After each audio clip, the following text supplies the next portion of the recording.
Sometimes one desperate lie is all it takes to change your life forever. Snow drifted across the hotel parking lot in slow white waves, covering the rows of cars in a blanket of silver under the glow of the streetlights. My fingers trembled around my phone as I stood beside my aging Honda Accord, trying to gather the courage to walk back inside. Christmas music floated faintly through the hotel entrance. Laughter, conversation, the sound of families celebrating together, families who actually wanted each other there. I swallowed hard and looked down at my daughter. Sophie stood beside me in her little red coat, her blonde curls peeking out from beneath a knitted hat. At 7 years old, she was trying very hard to be brave for me. "Mom," she asked softly, "do we have to go back in?" My chest tightened. I knew exactly why she was asking. Inside that ballroom were my relatives, my older sister, my brother-in-law, the same people who had spent the last 3 years reminding me that becoming a single mother had somehow made me a disappointment. Every holiday gathering felt like an interrogation disguised as dinner. Why was I still single? Why was I working 2 jobs? Why couldn't I give Sophie a better life? The questions never stopped. Tonight had already been worse than usual. My brother-in-law had spent 20 minutes making jokes about how Sophie needed a strong male role model. I had smiled through it for my daughter's sake. But I was running out of strength. "We'll stay another hour," I whispered. "Then we'll leave." Sophie nodded, though neither of us sounded convinced. That's when I noticed him. A man stood alone near the far end of the parking lot beside a black SUV. Tall, broad shoulders, dark wool coat. Snowflakes settled on his black hair and disappeared almost instantly. Even from 30 feet away, there was something unusual about him. Not just confidence, control. The kind of calm presence that made the entire world seem quieter around him. He glanced at his watch.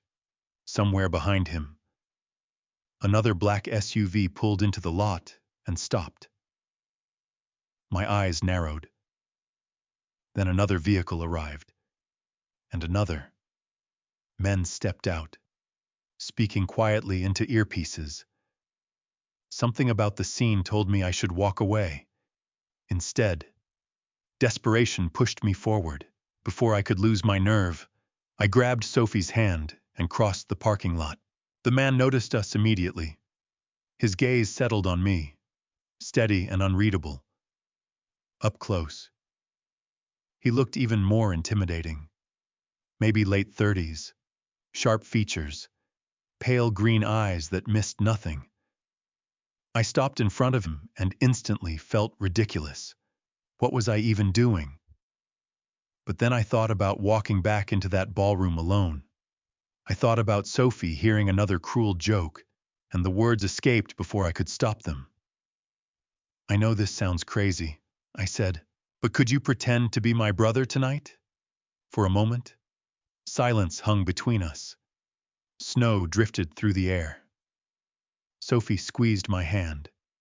The men near the SUVs exchanged confused glances. Then the stranger looked at me. Really looked at me. Not judging, not mocking, just studying me as if I were a puzzle he couldn't quite solve. Finally, the corner of his mouth lifted ever so slightly. "For tonight," he said quietly. "Yes." And that was the moment everything began. The ballroom doors opened, and warm air wrapped around us as we stepped inside. Christmas lights shimmered across crystal chandeliers, reflecting off polished floors and rows of decorated trees. For a moment, every conversation seemed to pause. I could feel dozens of eyes turning toward us. My stomach twisted immediately. This was exactly what I had been afraid of. Then the man beside me moved, not dramatically, not arrogantly, just confidently, like he belonged anywhere he chose to stand. Sophie slipped her small hand into his without hesitation. And somehow that simple gesture made the entire situation feel even stranger. "Claire," My sister called from across the room. There you are. Her smile froze halfway across her face when she noticed the man standing beside me. My brother-in-law looked equally surprised. And who is this? He asked. I opened my mouth, suddenly realizing I had never even asked the stranger's name. Before panic could set in, he answered smoothly, Adrian. His voice was calm and steady. Claire's older brother. Not a single hesitation, not a single stumble. My sister blinked. Brother, she repeated. I did not know Claire had a brother. Adrian offered a polite smile. Most people do not. Somehow that answer sounded completely reasonable. I stared at him in disbelief. He was better at this than I was. The conversation shifted almost instantly. Relatives who had barely acknowledged me all evening suddenly wanted to know more about Adrian. Where did he live? What did he do for work? How had they never met him before? Every answer was vague enough to avoid details, but confident enough to end further questions. Within minutes, the attention that normally landed squarely on me had completely disappeared. For the first time all night, I could breathe. Sophie seemed to notice it too. She smiled more, laughed more, even her shoulders looked lighter. I watched Adrian from across the table while dinner was served. He barely touched his food. Mostly he observed, listening, watching, noticing everything. When my brother-in-law started making one of his usual comments about single mothers struggling to manage everything alone, Adrian simply looked at him. Nothing more. No argument, no confrontation, just one quiet glance. The comment died before it could fully leave his mouth. It was the strangest thing I had ever seen. Mom? Sophie whispered beside me. Your brother is really nice. I nearly laughed. Yeah, I whispered back. I guess he is. Across the room, Adrian's phone lit up briefly. He glanced at the screen and ignored it. Seconds later, another message appeared, then another. I noticed several men standing near the ballroom entrance. Men in dark suits. Men who seemed unusually interested in where Adrian was sitting. Every time I looked toward them, they looked away. A chill crept down my spine. Something about this did not add up. Then Sophie pointed toward the entrance. Mom? She said quietly. Why do those men keep watching Uncle Adrian? My smile faded the moment Sophie asked the question. I followed her gaze toward the ballroom entrance and immediately spotted the men she was talking about. 3 of them stood near the doors, dressed in dark suits that looked far too expensive for a family Christmas party. Another lingered near the elevators. None of them appeared to be celebrating. None of them seemed interested in the music or the food. Their attention drifted toward Adrian every few seconds before moving away again. The strange part was how natural it seemed. Like they had done this 1,000 times before. Maybe they know him from work, I said quietly. Sophie tilted her head. Then why do they keep looking around? Children noticed things as adults missed. That realization made my stomach tighten. Before I could answer, Adrian appeared beside our table carrying 2 glasses of sparkling cider. Everything all right? He asked. Sophie pointed immediately. Those men are watching you. I nearly choked on my drink. Adrian looked toward the entrance for less than a second before returning his attention to Sophie. They worry too much, he said. About what she asked. About everything. Somehow that answer made her laugh. It should have made me laugh too. Instead, it only deepened the mystery. The rest of the evening passed in a blur of conversations and holiday music. For the first time in years, nobody questioned my life choices. Nobody criticized my parenting. Nobody asked why Sophie's father was absent. every time an uncomfortable topic started to surface. Adrian redirected the conversation effortlessly. My relatives seemed fascinated by him. Even my brother-in-law, who usually had an opinion about everything, suddenly struggled to find words whenever Adrian was nearby. Around 9:30, people began gathering near the dance floor while children chased each other between tables. Sophie had become completely attached to Adrian. I watched them from across the room as she showed him one of her coloring books. He listened with complete focus, studying every drawing as though each one belonged in an art gallery. It was such an ordinary moment, yet something about it felt important. Maybe because I could not remember the last time someone had given my daughter their full attention. My phone vibrated against the table. A text message from my sister appeared on the screen.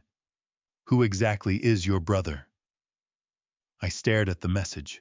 Good question, because despite spending nearly 3 hours beside him, I knew almost nothing about Adrian. No last name, no job, no explanation for the men watching him, no explanation for the black SUVs outside. As if sensing my thoughts, Adrian looked up from Sophie's drawings and met my eyes across the room. For a brief moment, something unreadable passed across his face. Then his phone rang. The expression vanished instantly. He stood, glanced at the screen, and for the first time that evening, I saw genuine concern settle into his eyes. Adrian stared at the phone for a second, before silencing it and slipping it back into his pocket. Whatever message had appeared on the screen, he clearly did not want to discuss it. When he looked at Sophie again, the concern was gone, replaced by the same calm expression he had worn all evening. "Do you have to leave?" Sophie asked. The question surprised both of us. Adrian glanced down at her coloring book. "Not yet." Relief spread across her face so quickly that it made my heart ache. Children were honest about things adults tried to hide. She liked him. More than that, she trusted him. The realization should have worried me. Instead, it felt strangely comforting. By 10 o'clock, the party had begun winding down. Families gathered coats. Children yawned against their parents' shoulders. Outside the ballroom windows, snow continued falling in soft white sheets.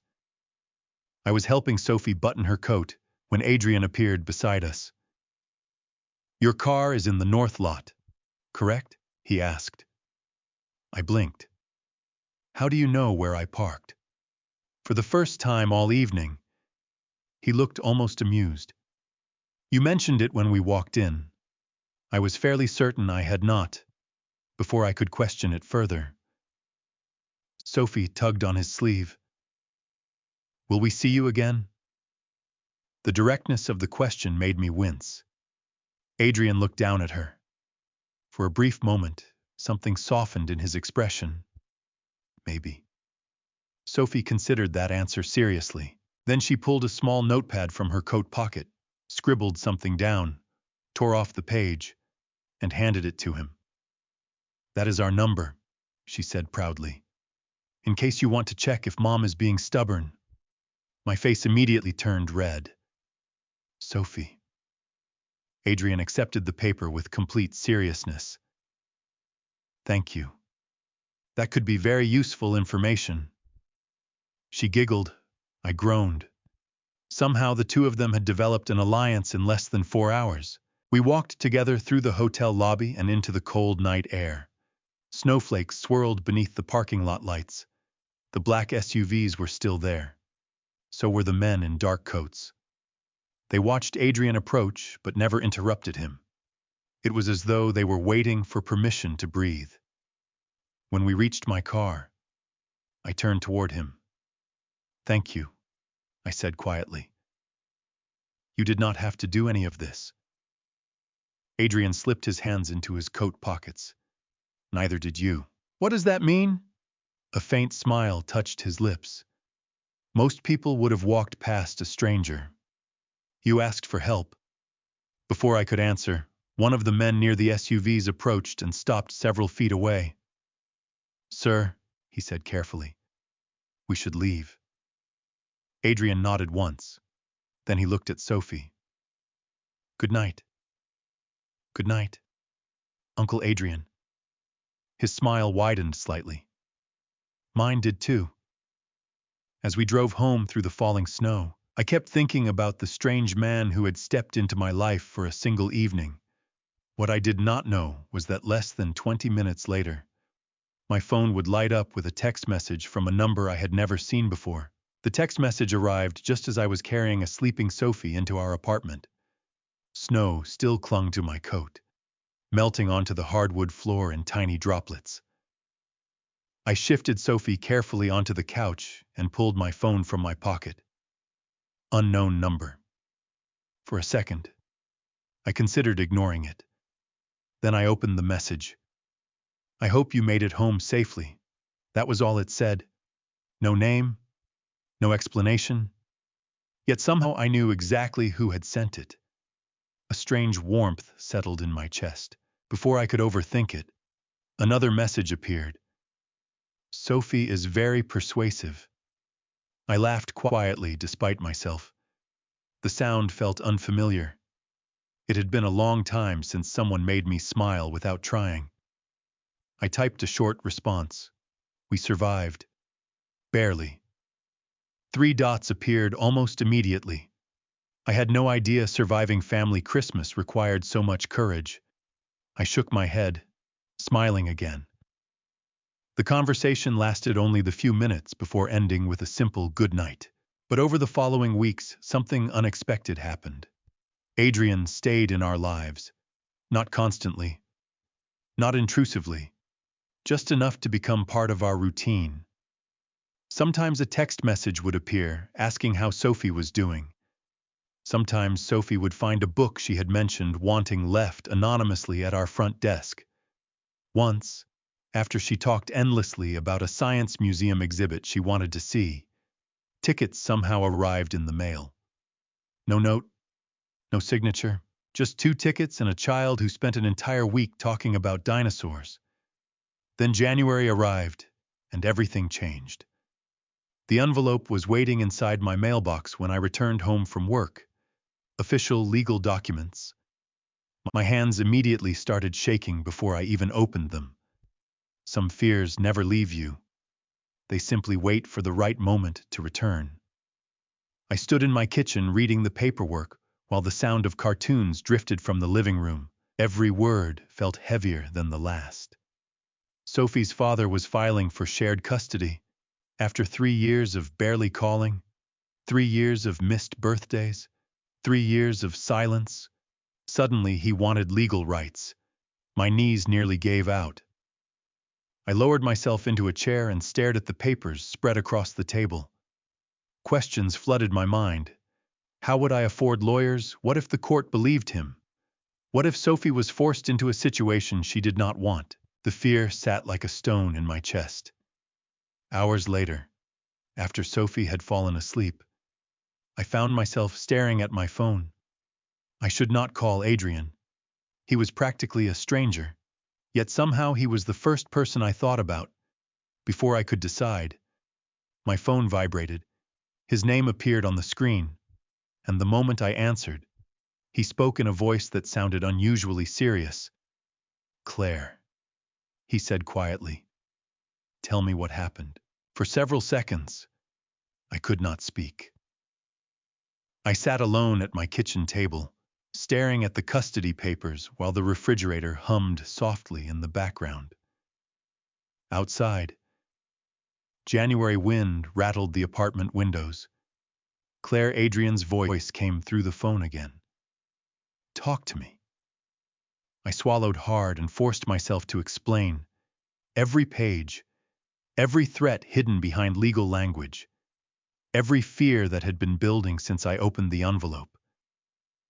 Adrian listened without interrupting once. When I finally finished, silence filled the line. Not uncomfortable silence, the kind that felt deliberate, measured. Then he asked a question. Has he been involved in Sophie's life these last 3 years? No.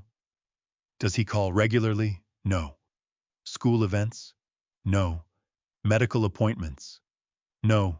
Each answer seemed to make something settle inside him. By the end of the conversation, his voice had become unusually calm, almost cold. Claire. Yes, you are not facing this alone. My eyes burned unexpectedly. Nobody had said those words to me in a very long time. I appreciate that, I whispered. But there is not much anyone can do. There is always something that can be done. The certainty in his voice sent a strange feeling through me. Not fear. Relief. The next week passed in a blur of anxiety and paperwork. I met with an attorney recommended by a coworker. I gathered school records, report cards, medical documents, and every piece of evidence showing that Sophie had been thriving. Through it all, Adrian never pushed. He never demanded details.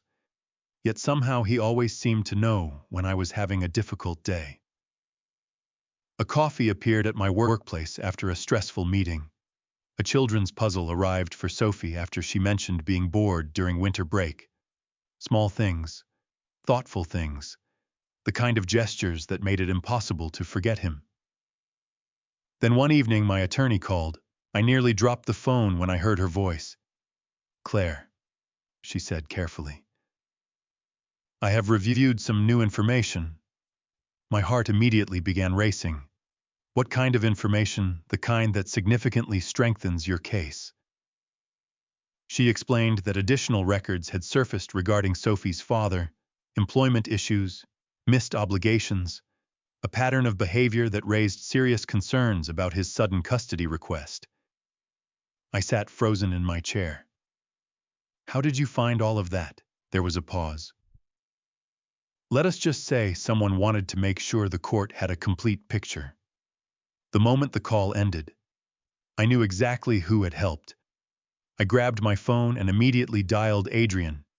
He answered on the first ring. You did this. Did what? Do not pretend. A faint chuckle reached my ear. Claire, I simply dislike seeing good people worried. You investigated him. Silence. Then finally, I wanted facts. I leaned back against the couch and closed my eyes. Why? Another pause followed. Longer this time. When Adrian finally spoke, his voice was quieter than I had ever heard it. Because nobody is taking that child away from you. The court hearing was scheduled for the following month, and for the first time since receiving the custody papers, I felt something close to hope. That should have been enough. It should have been the moment I finally relaxed. Instead, questions about Adrian kept growing louder in my mind. Every strange detail I had ignored suddenly demanded answers. The men in suits, the black SUVs, the resources that appeared whenever a problem surfaced. Nobody simply gathered information that quickly. Nobody quietly moved through the world with that kind of influence. One rainy Thursday evening, I finished my shift at the clinic and walked toward the parking garage. My umbrella rattled beneath the wind. Halfway to my car, I noticed a familiar black SUV parked near the entrance. Adrian stood beside it, speaking with two men. I almost called out his name. Then I stopped. The men addressing him were not speaking casually. Their posture was different, respectful, careful. One handed him a folder, another waited silently until Adrian finished reading. When he finally looked up, both men immediately straightened. The interaction lasted only seconds, but it told me everything. These were not co-workers. They were reporting to him. My pulse quickened before I could process the thought. Adrian noticed me. Surprise flashed across his face. Then the two men stepped away without a word and disappeared into the rain. Claire. He walked toward me. I did not know you were working late. Apparently there are many things we do not know about each other. The words came out sharper than I intended. Adrian stopped. Rain tapped softly against the pavement between us. What does that mean? Who are you? Silence. Not confused silence. Careful silence. The kind people use when choosing which truth to tell. Adrian. That is your name. It is not an answer. His jaw tightened slightly. For the first time since meeting him, he looked uncomfortable. Claire? No, I shook my head. No more vague answers. No more half-truths. I trusted you. And you still can. Can I? The question hung between us. Thunder rolled somewhere in the distance. Adrian looked away briefly before returning his gaze to mine. There are parts of my life that are complicated. Complicated how another long pause followed. Then a black sedan pulled into the garage entrance. The driver stepped out and opened the rear door. What happened next made my stomach drop. Every person nearby immediately acknowledged Adrian's presence. Security guards nodded. Valets stepped aside. Even the driver lowered his eyes respectfully. Not fear. Deference. The kind reserved for someone powerful. Someone important. Someone dangerous to underestimate. I stared at him. Suddenly all the missing pieces began fitting together. The men, the vehicles, the influence, the resources. None of it was normal. Who are you? I whispered again. Adrian's expression softened with something that looked almost like regret. Someone you should probably stay away from. The drive home felt longer than usual. Rain streaked across my windshield, while Adrian's final words repeated in my head. Someone you should probably stay away from. Most people would have taken the warning seriously. Most people would have blocked his number and never looked back. I tried. For 2 weeks. I tried. I stopped answering messages. I ignored calls. Every time Sophie's face lit up when she asked whether Uncle Adrian was coming to visit, I changed the subject. It should have made things easier. Instead, our apartment felt strangely empty. The little moments disappeared first. No unexpected books arriving for Sophie. No quiet text messages asking how my day had gone. No reminders that someone outside our small world cared whether we were doing all right. Sophie noticed immediately. Did Uncle Adrian do something wrong? She asked one evening while finishing homework at the kitchen table. No. Then why does everybody look sad? Children noticed everything. I forced a smile and told her everything was fine. Neither of us believed it. Then the custody hearing arrived. I walked into the courthouse carrying enough anxiety to fill the entire building. My attorney greeted me with encouraging news. The evidence supporting our case was stronger than ever. Everything should have gone smoothly. For a while, it did. Then something unexpected happened. Sophie's father never appeared. Neither did his attorney. The hearing was postponed while the court attempted to contact them. Confusion spread through the room. Nobody seemed to understand what had happened. By late afternoon, I finally returned home exhausted. The apartment felt too quiet. Sophie, I called as I stepped inside. No answer. My heart skipped. Usually she came running the second she heard the door. I checked the living room. Empty. Her bedroom. Empty. Panic rose so quickly I could barely breathe. Then I spotted a note on the kitchen counter, written in my neighbor's handwriting. Sophie had gone with her father for ice cream. My blood turned to ice. He had not contacted me. He had not asked permission. He had simply appeared and convinced my elderly neighbor that everything was fine. I grabbed my phone with shaking hands and called every number I had. No answer. Minutes stretched into an hour, then another. Fear swallowed every rational thought. Finally, when darkness settled outside the apartment windows, my phone rang. Adrian. I stared at his name for one heartbeat before answering. Claire. His voice was calm. Too calm. Listen carefully. My knees nearly gave out. I cannot find Sophie. Silence followed. Then came the coldest, most controlled voice I had ever heard from him. You will. Sometimes the longest night of your life ends with the truth you were too afraid to hope for. I do not remember grabbing my coat. I do not remember leaving the apartment. One moment I was standing in my kitchen fighting back panic, and the next I was sitting in the passenger seat of a black SUV while city lights blurred past the windows. Adrian sat beside me, calm and focused. His phone rang constantly. Names and locations were exchanged in short conversations I barely understood, yet through all of it, he never once looked worried. That was the only thing keeping me together. Tell me she is okay, I whispered. Adrian turned toward me. She is okay. How can you know that? Because Sophie is smart. Because she knows you love her. And because I promised you that you would find her. An hour later, the SUV rolled into the parking lot of a family restaurant nearly 30 miles outside the city. My heart hammered so hard it hurt. Before the vehicle had fully stopped, I spotted her. Sophie sat inside near the front window wearing her little yellow sweater, coloring on a paper placemat. Completely safe, completely unaware of the terror she had caused. The breath left my lungs. Tears blurred my vision. I was already moving before anyone opened the door. Mom Sophie jumped from her chair the second she saw me. I dropped to my knees and wrapped my arms around her. She smelled like crayons and chocolate milk and everything good in the world. I am so sorry, she whispered. Dad said we were having a surprise day together. I held her tighter. It is okay. You are okay. Behind us, Sophie's father stood awkwardly near the counter.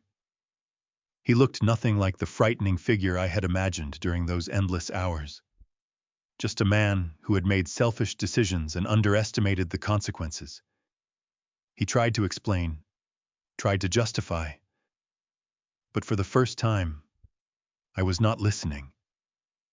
My attention stayed on Sophie, on the child who mattered most. When we finally returned home after midnight, exhaustion settled over all of us. Sophie fell asleep on the couch before I could even carry her to bed. Adrian stood quietly near the window while snow drifted outside. The apartment felt smaller somehow, warmer, safer.